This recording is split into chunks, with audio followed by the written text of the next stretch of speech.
Perfect. Look at that. We're all set. Well, welcome everyone to our meeting this evening. We have some new people here, so maybe we'll just do some introductions. As I said, my name's Mark Hustovsky. I belong to BLT Advanced Club, Toastmasters at Palliser, and Downtowners in Regina.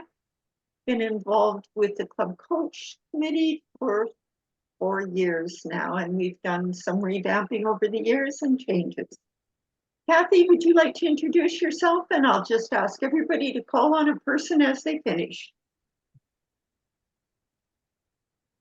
Hi, my name is Kathy Morell. I've been working on Club Coach for quite some time. We've actually started just as a in-person before COVID, even that long ago. And now we have expanded and we have this online thing. And we'll get Yvonne there. Yvonne. My name's Yvonne Harima. I'm a member of the Igniters Club. I've been a member of Toastmasters since 2016, and I'm kind of working towards getting my DTM. But coaching is something I've always been interested in, and I've completed a club coaching certification. And so to be a club coach, I found it to be quite interesting, quite different from the training you get as a club coach, but it's been a really valuable thing for me to start and to do. We'll go over to Lynette next. Good evening, Toastmasters. My name is Lynette Zotzman. I am the president of Wascana Club, Division B director, but I'm here more importantly as the coach of Queen City Toasters this evening. Thank you, Lynette. Reg, and then Vincent, please. Hi there. My name is Reg Cracknell. I am a member of Smart Speakers Club in Calgary. I've been part of that club since October 2021. Thank you. Vincent. Good afternoon, everybody. My name is Vincent. Most people call me Taz. So now I'm officially like part of the trio. I use my real name. And I am a member of Advancing Toastmasters in District 18. And I've been a member of Toastmasters since 1997. Thank you. We'll go over to Leanne, Nick, and then Nicole. Good evening, Toastmasters. My name is Leanne Woodhouse. I am a member of Treasure Chest Toastmasters as well as BLT Toastmasters, and I'm a club coach for the Estevan Toastmasters Club. Thanks, Leanne. Nick. Hello, my name is Nick Babetsis. I'm a member of Civil Speakers in BLT. I'm not quite ready to be a club coach. I have to complete a second term, but hey, maybe the next time that this coaching is available, I won't be available. So I said, hey, I'll come today and see what it's about. Thank you, Nick. And over to Nicole and her lovely little one. Are you able to hear me okay? I've got a different headset on. Can you hear me, Mark? Yep. Hi, I'm Nicole, and I am a member of Civil Speakers and Wild Oats. And I'm not a club coach, but I will probably be working towards that here once I'm done as the area director for B24. Thank you. Thanks everyone for your introductions this evening, and I will formally introduce our speaker for this evening. Yvonne Harima has been an active Toastmaster since she joined in 2016. She did 3 executive positions in the first 3 years. She finished her Confident Communication Manual, for those of us that remember manuals, and she helped wherever she could within the club. She's been a club coach this year for a Regina club. That club, like many clubs, has lost many of their members when COVID hit. The club has now reached 8 distinguished club points, and their membership has climbed from 8 to 13, with more people planning to join. They are a thriving club again. Her talk tonight is about how to work with the club executive to be an asset to the club that you are coaching. Please join me in welcoming Yvonne Harima. Thank you very much. It's my pleasure to give this talk today. My talk is basically about how to work with the executive of clubs when you're the club coach. And as Mark said, I've been the club coach for the Weekend Wordmasters, and their VP Ed Michelle Fisser is just in the room now. So I'm glad that you attended, Michelle. So I'm going to go through a brief PowerPoint that covers a few points, and I'll be speaking on the side with a few more. And when we're done, then I welcome any questions that anybody might have. This is my experience, but also what you can do and what you should be doing as a club coach to try to help your team to rebuild their club after it fails. I'm going to screen share. And set it all set up here. Okay.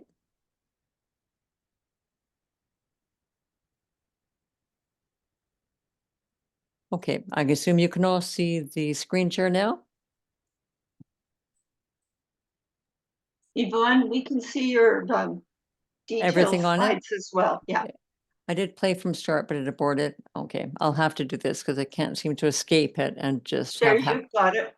It's Yeah. up now. It's okay. Everything happens. All right. So how to work with the club that you're coaching. Why did your club apply for a coach? What do they hope to gain? What are the problems that they're having? Why did they qualify? You need to find out those questions, because if they asked for a coach and they asked you to be a coach for them, there were reasons that that happened. As Mark said, the loss of members during COVID was spectacular. And a lot of clubs lost a lot of members.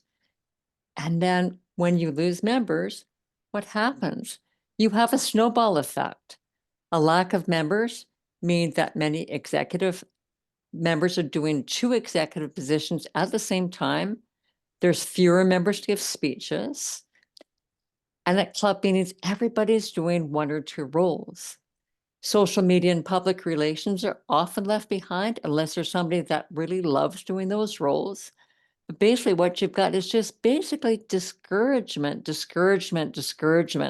Nobody feels like doing anything because it feels like there's too much to do and they don't feel like they're able to do it. Everybody's burnt out. And that's when club coach comes in for the rescue. But where do you start? The club is desperately looking for help of some kind. They might have the ideas, but they lack the energy to fulfill them and to implement them. The biggest thing I recommend for you as a club coach is listen, listen, listen. And then next 3, encourage, encourage, encourage. Ask questions. Make a list of things that a club should do or have. Does anybody have any ideas of what questions you would ask your club executive to say, what questions do you have? What would you ask? Okay, I'll just carry on then. I asked these questions from the Weekend Wordmasters when I was with them. You look at the DCP and you see how many members they show. It shows 9 members when they first started, and they need to get 12 to get back to par. Why did members leave? That's an important question. And the person from the executive that you're talking to should have some ideas about why the members left. If you know why members leave, then you have the facility to work to answer those questions so that A, that more members don't leave, and B, that you can get more members to join the club. What else did we ask? We said, what are you doing right now to attract new members? What could the club do to attract new members? First step, do a moment of truth session so that everybody who's there in the club can actually say what they feel about each part of the club meeting, what could be improved on, what's going well. And when they know those steps, it gives them some idea about what they need to work on and what they could actually do. So once the Weekend Wordmasters held their moment of truth, they came up with the ideas that first, they held a moment of truth. Second, they planned an open house with a speaker in October. Third, the members decided that they would posters in various places around the city to try to attract new members. And they said that all the members in the club would broadcast and advertise the club to try to get friends and family to come as well, and in that way building their club membership. Next, what does their social media program look like?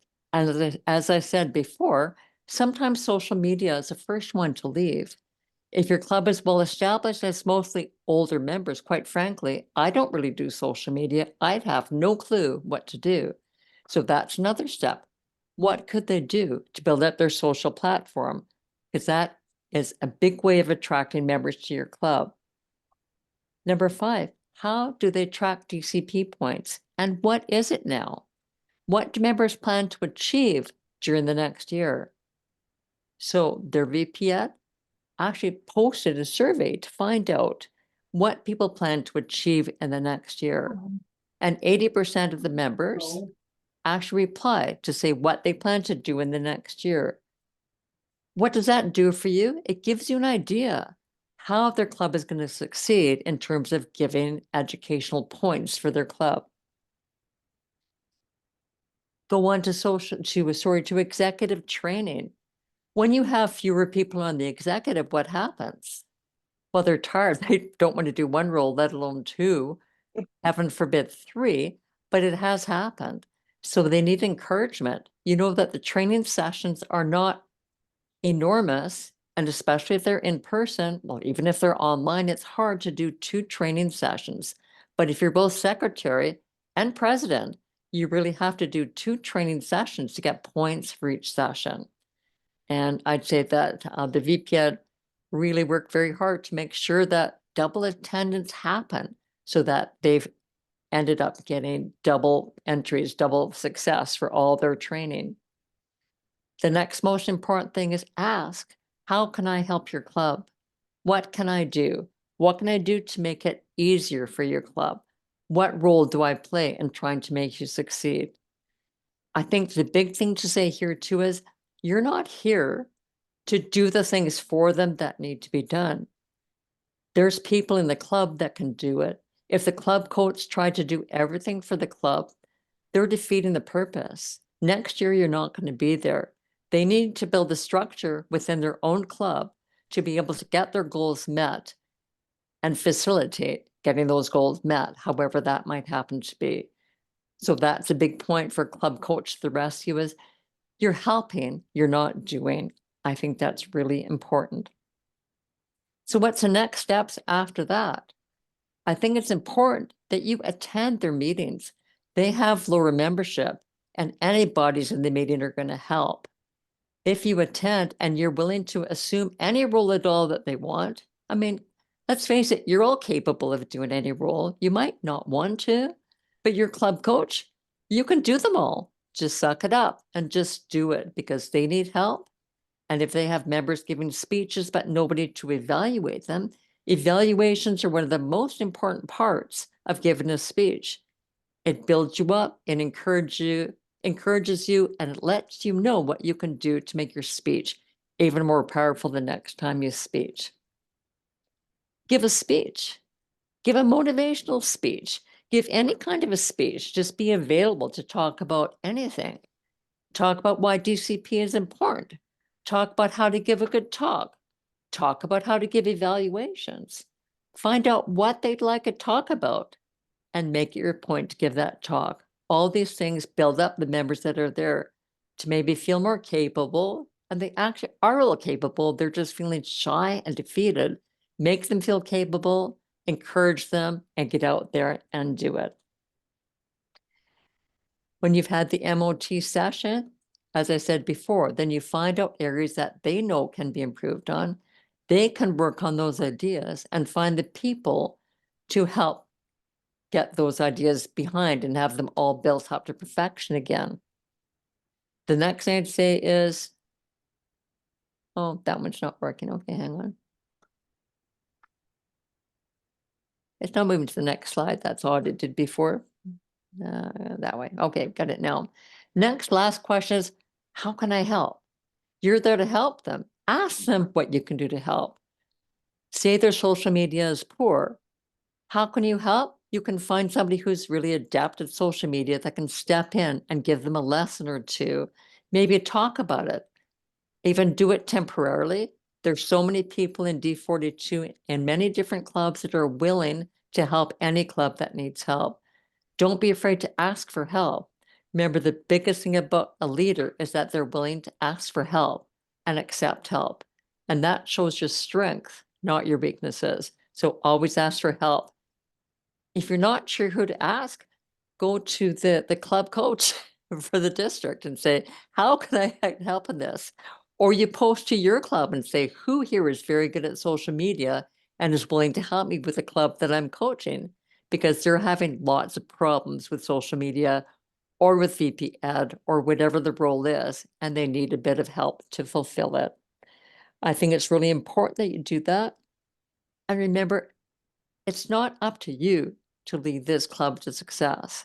You have the area, you've got the division, and you've got the district behind you. And for sure, they're behind you all the way. And be in touch with those people all the time. Have an open communication with them. In fact, you will have to have an open communication with them because you need to submit these 60-day progress reports, which means that they need to know what's going on. And Mark has kept in contact with me the whole time I've been a club coach. She's been encouraging and she's been helpful, and she will do the same thing, or whoever the next club coach is going to help all of you as club coaches as well. Moral of the story, don't be afraid to ask for help and choose, oh, come on, next slide, and choose the I can't to I can. It's as simple as turning one button. It may take a while to turn that one button, but it's very valuable to start working with a club and have them realize how much success is actually lying within the knowledge of the club. They can build up the club by giving their own speeches, encouraging their friends and their family to come, and doing all the other things that are essential. I'm going to stop my screen share now. So that was basically my ideas of what I did with the club and what I did to try to build them up. And the club has moved to incredible success. They had 0 DCP points when I started, and they now have 8, Michelle, or 9? 8. 8. 8. And this is wonderful VP of the club. Sorry, Michelle, I will just draw a center to you right now. And I think you did a superb job. I really think you did. You had all the knowledge behind you.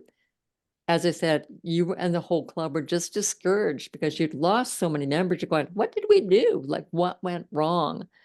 You did nothing wrong. You just lost members, and that's not your fault.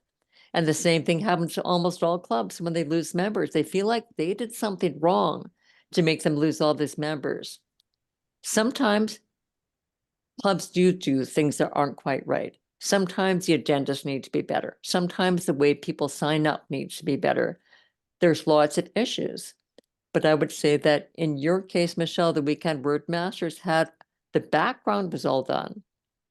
The framework was built very, very solidly, so it wasn't that hard to build up from a club that wasn't doing well to gain a few members by encouragement from all the members to get more members. And you got some that came to visit the club as well. And very quickly, the snowball goes the other direction. It gains more snow. It gets bigger and bigger and bigger. And that's what happened with the Weekend Word Masters. And I feel that all they did really was encourage and support. And that's what you do as a club coach. It's not an owner's task to be a club coach because you're not there to do the work. You're there to help the club figure out where to get the help and how to do it, and step in wherever you can to give help or find help for them. So that's what I'd say. Anybody got any questions? Yvonne, I'll ask a question. Did you have any resistance from the executive when you stepped in to be a club coach? Because I do know that that can happen. Did you find any of that, or were they pretty open-minded and receptive? Say that again, Mark. I didn't quite catch it for some reason. Did you find any resistance from the executive when you stepped in as a club coach? Because I've heard that that can happen, or were they pretty open-minded and receptive? It can happen, but that was not a problem with this club. They welcomed me with open arms. When I met with the executive, there was only one executive member that was willing to meet with me that time. So it was a very easy meeting. It was one-on-one and very easy to get all the questions asked and all the answers as far as they pertain to the club. That was not a problem. I've heard that too, Mark, that sometimes there's resistance to having a club coach. I don't understand why, if your club is struggling, why you'd resist. Maybe the club coach is going to do everything for them. Maybe we need to make it clear that we're not there to do, we're there to help.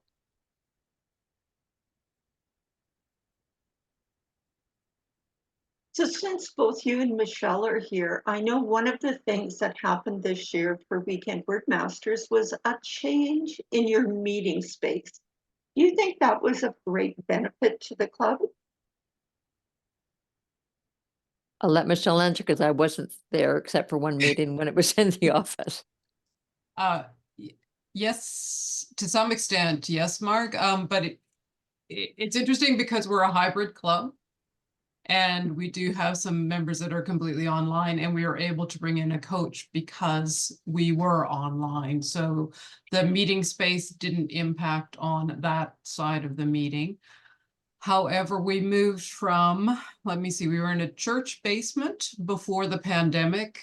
We were online through the pandemic. We moved to a boardroom in somebody's workplace, and that became unavailable at the same time as our membership was at its rock bottom and we got our club coach. So we moved to the public library, and that change in location, choice of location, certainly increased the visibility of the club. We were more in a space where other people would see us and encounter us and be able to attend conveniently. So it was more visible, certainly. Did you get people that saw the Toastmasters in the library actually wanting to attend a meeting? Did you get anybody that way?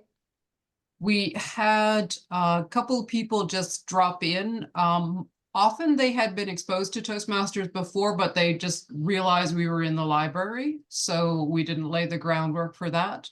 A couple cold calls, and one charter member who recognized us and saw us in the library that reached out and came and did a keynote address at one of our meetings. So it was quite a mix of people. We did get some new people, and we certainly got people exposed to Toastmasters, but now they saw us and we were conveniently located at a time when they were around. So in terms of turning those into members, it hasn't been a big gain so far, but the biggest gain is we've got some young people that have joined the club that are really keen in sharing the information with their friends. So, and it works for them the Saturday morning. Thanks, Michelle, for sharing that. Yeah. And I see Leanne has a question. Thanks, Mark. My question is, what if on the executive of your club, there's really only one person that does 98% of the work? How do you balance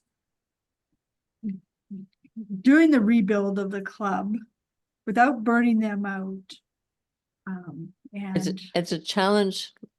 Leanne, Jeff, more you want to add to your question? I interrupted you. I was going to say, without strong arming or beating the other 2 or 3 people that don't want to do much.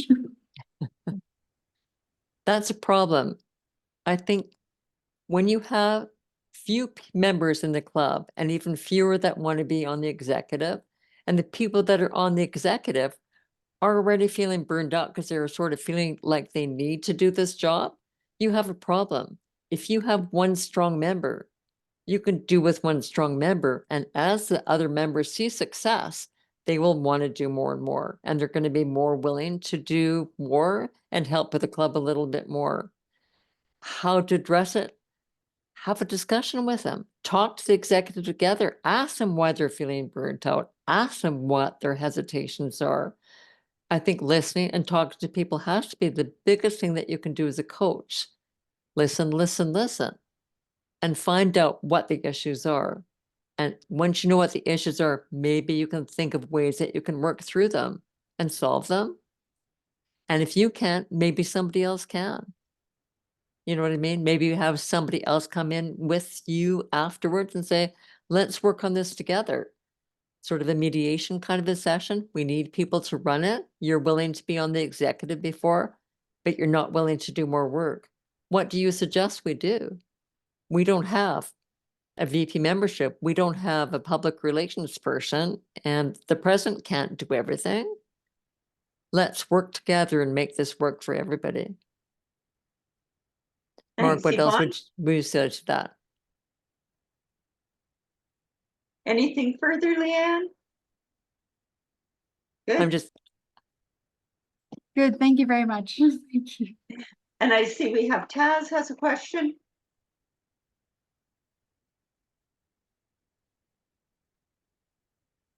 You're muted, Taz.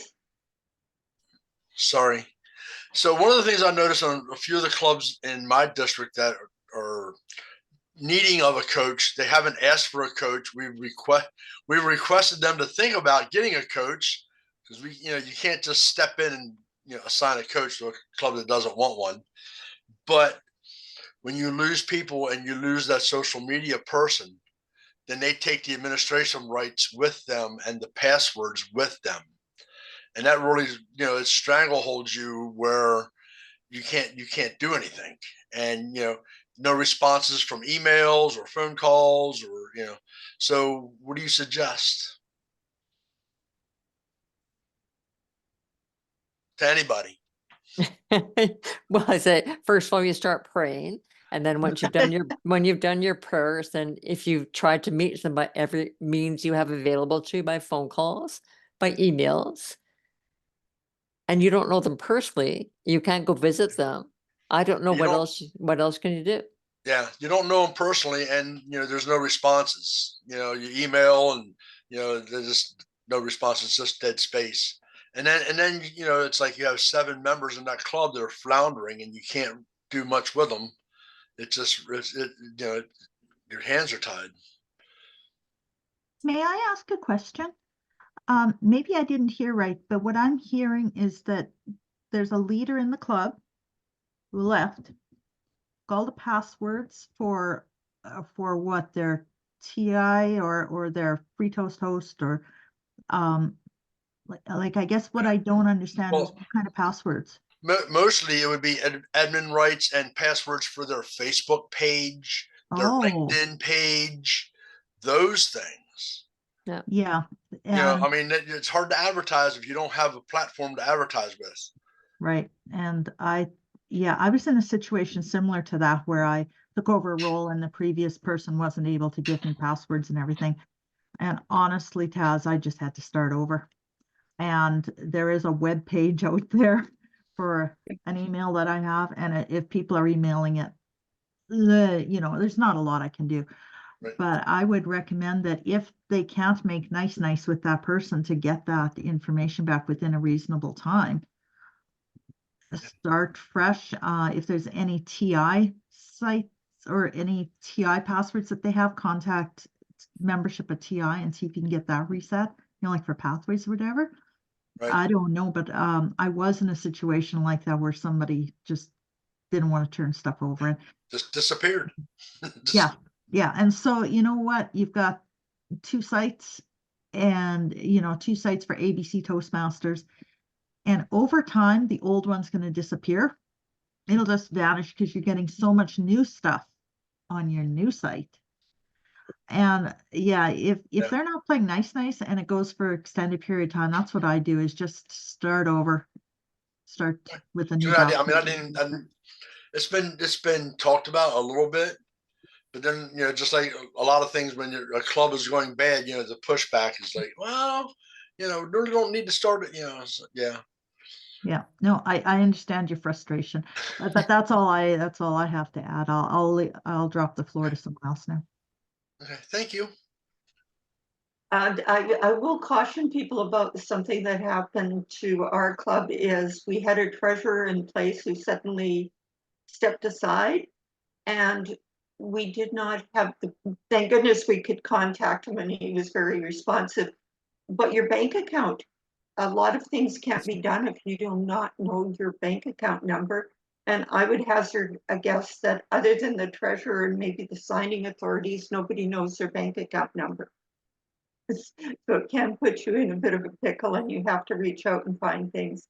Nick, you've been patiently waiting. My question is actually more of a general question. Oftentimes guests come to meetings and you get excited and say, oh, look, new people, and they disappear and some come back. I'm just wondering, from a successful club versus a struggling club, what is actually supposed to be the conversion rates of guests to actually become members? Thank you. Nick, I believe what I have heard is for every 4 people that are guests, you will get 1 as a member. So it's, about a 25% conversion rate. It's more difficult if you've got a struggling club, and most of us hesitate to reach out and say, we're having a guest meeting. Would you come fill the seats at our club? Don't hesitate to invite people. Like if you reach out and say, hey, we're having a guest meeting, our club membership is low, can you come in?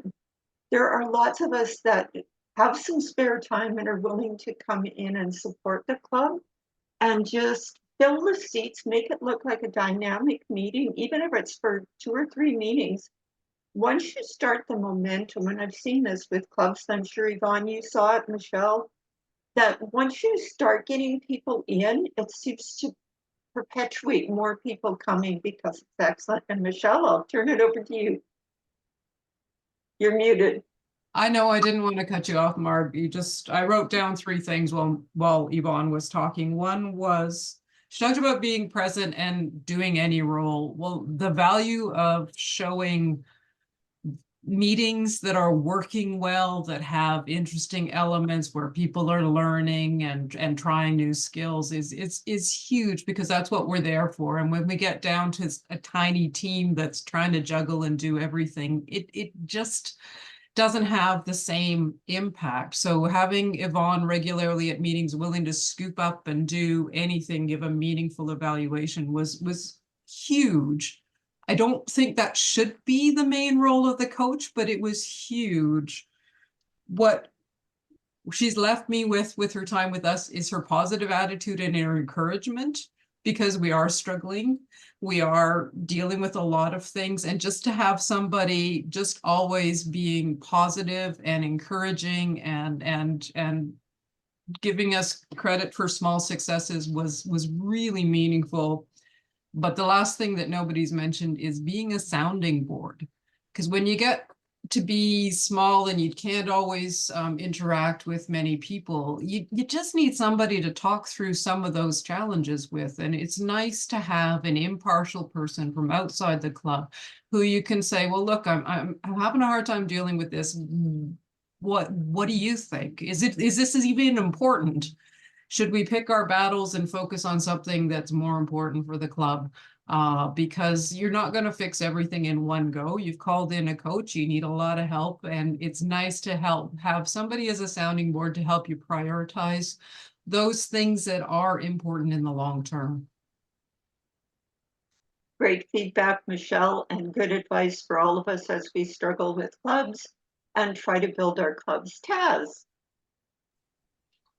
Yeah, I just wanted to make a comment on Nick's question. So this just happened with a club that not a member of, but just affiliated with last week. That they're not really struggling, but they have 14 or 15 members. Okay. And they use Meetup. They started using Meetup to gather guests. They had 10 guests at a meeting last Wednesday. They signed up 8 of them. They signed up 8. Okay. And I've been at meetings where the same type of thing, you have 10 guests or 8 guests show up and you sign up 1 of them. but I can tell you the main difference. The difference is being what is the attitude during the meeting? Okay. In the case where the members did not, or the guests did not show up, near the end of the meeting, they're talking about, oh, we need members because we got to fill our DCP points. Or, this isn't, or really thank you for showing up because we need to get more members. Or, humdrum speeches or humdrum whitewash evaluations. Or even worse, stump the Toastmaster table topics. Okay. So I think everybody here understands what I was talking about when you say stump the Toastmaster, right? But if you have fun table topics, if you have little bits of information in between the speakers, or those types of things, or the best thing is have a themed meeting. Themed meetings drive people. They just, changes their whole attitude. And I think that's one of the best things that you can do as far as a struggling club. Think of different things to have, and it doesn't have to be anything major. Last Saturday at my advancing meeting, we had a Beatles theme. So the Beatles was the theme of the meeting. The table topics, they were all involved around their titles of different Beatles songs. The month before that, we had a hat meeting. People wore hats. Tell us about your hat, red hats, all the different, So just think of a theme and drive around that, even if it's just table topics. But those are the types of meetings when you have guests, especially.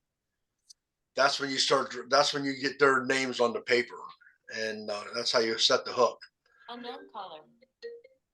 So I was just wanted to put that out there. It's one of the things that I'm working on.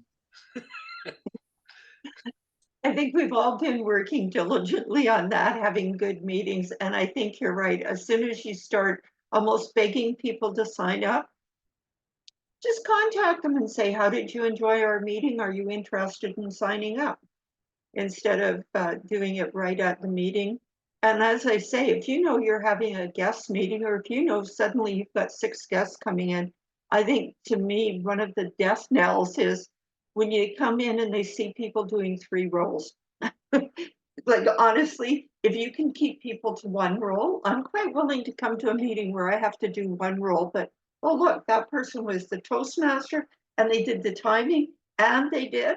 And it's just kind of like, I'm not quite sure that's for me. Yeah, Lynette, you have a comment. Like follow the agenda. Like have an agenda? I had a meeting with somebody this year, and it was a struggling club. And the question came up, when do you ask them to be a member? The first meeting? The 3rd meeting? In the case of this club, the 12th meeting? 13th meeting?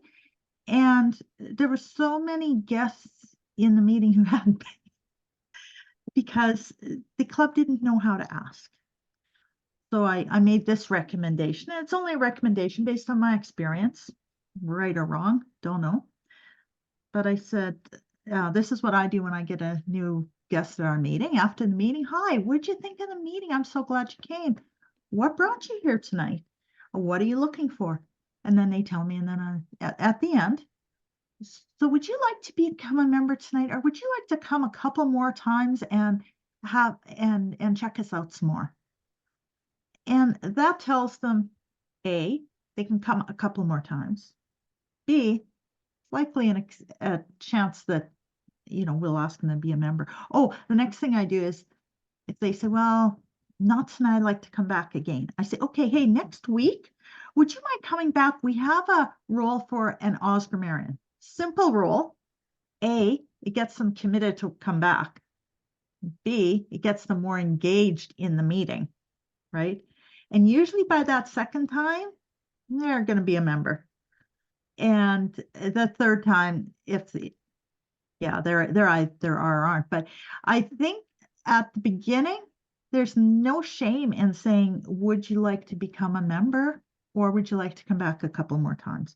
But at least put it out there that they are welcome to come back, but we would like them to be a member, as opposed to saying, hey, got your checkbook? Or, hey, you got blood in your veins. Would you like to be a member? So that's just based on my experience that I had this year. Thank you. Thanks, Lynette. I think it's in the approach, and we sometimes are reluctant to actually close the sale and ask them to join the club. Yvonne's got a comment for us too. You're muted. I need a sign. That does, I'm a very muted person. I have VP membership for the Igniters, and when we have guests attend, often they come through club leads, and sometimes they just show up. What we do is we have a meeting with them after the meeting. So a few members in the club stay there to discuss any questions they have. And at that meeting, we say, what do you enjoy? What are you looking for? If we fulfilled those needs, we'd be happy if you joined us. But don't feel you need to join us right away. If you would like to come for another meeting or two to make sure that our club actually resonates with you, please feel free to do that. I keep a detailed list and I email each person after the meeting to ask them what they thought about the meeting. And I write it down on a Word document because my memory's not that good. So I have to write down everything I say. And they say as well, so you can actually have a good contact with them. They thought their son had appendicitis last week. Well, how's your son? How did he do? Did he have appendicitis? It just makes it that much more meaningful for the people if you remember those personal things that they told you. I find that if people come twice and they like it, they're likely to become a member right away. If they come twice, but they don't want to be a member, then they slag off, oh, we'd like to still get your email notices. I've had people on my email notices for 6 months and they've never come back. And it's time to lose them. Send them an email saying, you're welcome to come back into your club leads. You're welcome anytime you want to, but we're not going to keep sending you weekly reminders of the meetings. If you're interested, please join us, become a member anytime, and then you'll be on the membership roster and you're going to get notices. Okay, that's my thing. Thanks, Yvonne. Great comments. Taz has an additional comment. Well, I have a question for Yvonne about the email notices to guests. When you do that, do you also send them meeting notes of the meeting?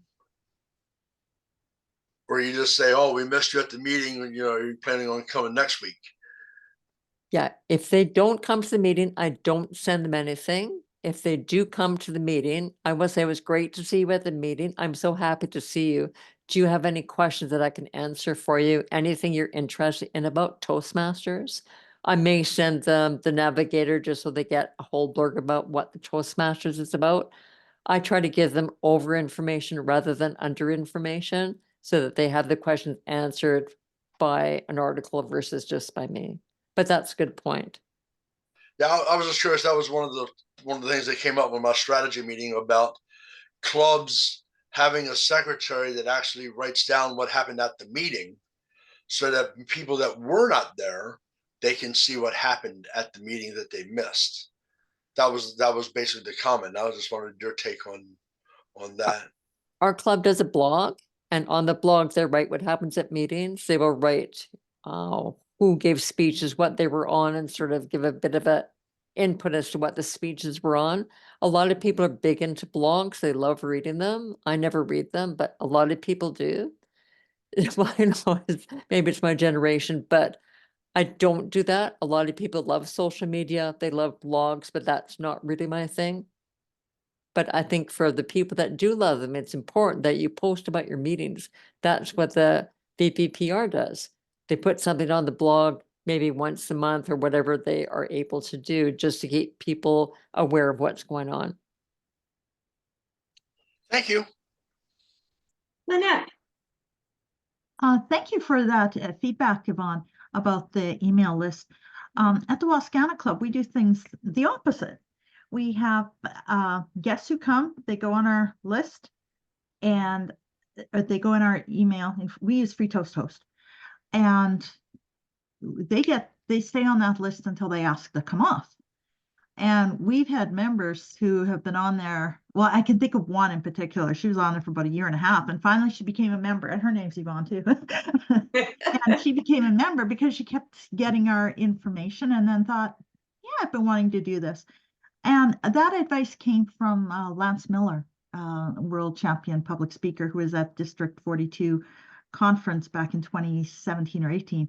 So there's two ways to look at it, and there's no right way or no wrong way, but that's just another alternative. Thanks. That's interesting, Lynette, because we had a member who took speechcraft and had not been at a meeting for a while. But he was on our list. He got our weekly agendas, and about 8 months later, he came back in as a member. So there's all kinds of ways it can happen. It's whatever you're comfortable with. And I find normally if people are not comfortable receiving emails, they'll let you know. So do we have any further comments, discussion, thoughts as we move forward through the evening? I don't see any hands raised. I don't hear anyone. Oh, there's Lynette. Go ahead, Lynette. I'd like to share a little bit about my experience coaching Queen City Toasters. And the one thing, the biggest problem I believe when I started was they were a table topics club. And no speeches, no prepared speeches. People just came to have their lunch and do table topics. And Keith Lee, past district director Keith Lee, and I became coaches. And one of the first things we started doing is having education sessions at meetings where there were not any speeches. So and we used from the Better Speaker series. And we did how to come up with a speech topic, how to, what's the structure of a speech, the tell format, how to, evaluate to motivate. And we started doing that. And then we showed them how an ed session works. Then we encouraged them to do some. We also brought in microeducational. So 3 minutes to tell me something that you learned in Toastmasters this week. You can look it in the magazine or anything. And that started encouraging more people to step up. And that seemed to work well. So I guess in summary, if you have a club that it does not do speeches, the Better Speaker Series education sessions, they're canned. That's, you got the slides, you got the text and everything, but at least you're giving them value in the meetings by teaching them something. So that is what we did to start. Thank you. Thanks, Lynette. And I think that's valuable. You soon find members will also drop off unless they're really engaged, unless there is something of value for them, because our time is valuable for each and every one of us. And those members that come in and just attend are valuable too, as long as they're attending. I'm not a paper member fan. I know they say they help keep the club alive, but I like people that are active in the meetings, even if it's just attending and taking on any role within the meeting. Yeah, just to go along with what Lynette just said, that I've also sometimes people don't give speeches and then they give a 4.5 or 5 minute table topic. So to encourage them to, oh, that was a great speech. You should write it down, and that's your icebreaker. Or you should write it down. That's your first speech, because you've already given it. It's already, it's a 5 minute speech. That's great, and encourage them that way. Just to get them just to focus on a little bit on something different. That they did a speech. They just didn't call it a speech, and just go with it. So yeah, it's a good idea. Yeah, there are a variety of approaches we can use, and I think it's fabulous that we share ideas like this. I don't see any further hands raised or comments. We can certainly stay open for a while to chat. Oh, Lynette. May I share something? Yeah. Regarding Yvonne's presentation about the club executive, I would also recommend asking if you can attend their club executive meetings and coach them through that as well.